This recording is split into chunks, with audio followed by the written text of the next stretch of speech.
Hi, welcome to another Ancestry 5-Minute Find, where we share a new family history tip in 5 minutes or less. I'm Juliana, and today we're going to talk about finding your ancestor's story in the records. Today's technology allows us to quickly attach records that we find for our family to our online tree, but sometimes we can go a little bit too fast. When we don't take the time to really look at the details in every record and think about what those details meant to our ancestors, we can miss some of the stories within.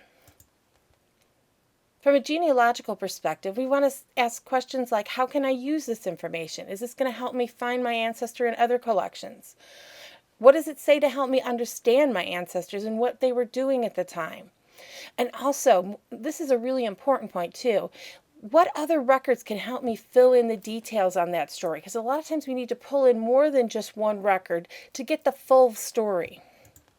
And what did this mean to them? What did an event mean to them? We want to put the records into the context of their lives. This is their story. We want to translate ages into dates, dates into ages, and then put everything against the backdrop of history. Let me give you an example. My great-grandma was born in 1874 and she died in 1917. Her children were born in 1904, 1906, and 1912. Now these are all details that I can see on my family tree, but written like that, they're just kind of dry and boring. But when we translate them into the ages of her children, we can now see that her children were ages 13, 11, and 5 when she died at age 43. So now we really kind of see the impact in the family dynamics. Another example, William Dennis and Catherine Huggins were married on April 11, 1865. The headlines in the New York Times read, "The Rejoicing." They weren't rejoicing for William and Catherine, though. They were rejoicing because the Civil War was over.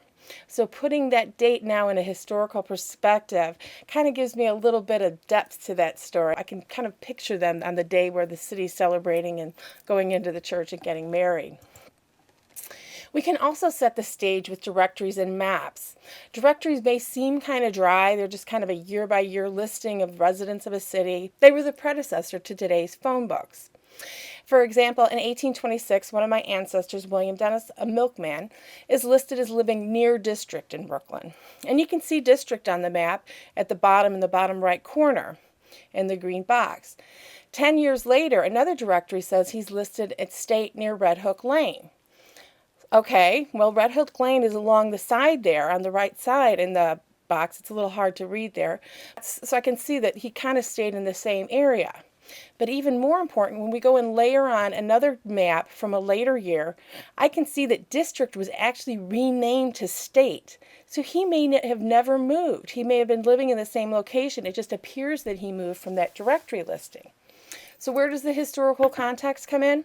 Well, I found this really great excerpt from A History of the City of Brooklyn by Henry R. Stiles. It was written in 1870. And this is available on Ancestry. Now, there are a lot of local histories available on Ancestry. The best way to go find them is go into the card catalog and then sort by the location where your ancestor lived, and then look for stories, memories, and histories. Use that category in the record collections, and that's going to help you filter down. You can even go down to the county level and look for county histories. But you can find some really great details about the times and places where your ancestors lived. Now, my ancestor was a milkman, and it may seem kind of boring, but when I look at this in perspective, I can see from this excerpt that there was a milkman's dock at the foot of Orange Street. Now, Orange Street I've got highlighted here up in the other green box. And here, every day, the milkmen would come, rain or shine, and they would stable their horses, and then they would, under the shelter of the heights, clubbing together in the hire of boats, they were rowed across to New York City. So this is where they would go to sell their milk. And it talks about how during the wintertime there was a lot of suffering and even serious danger from fierce winds and floating ice, and how they suspended the cans from yokes across their shoulders, and they would go peddle their milk in the city and then come back in the afternoon to the Brooklyn side and hitch up their teams and go home.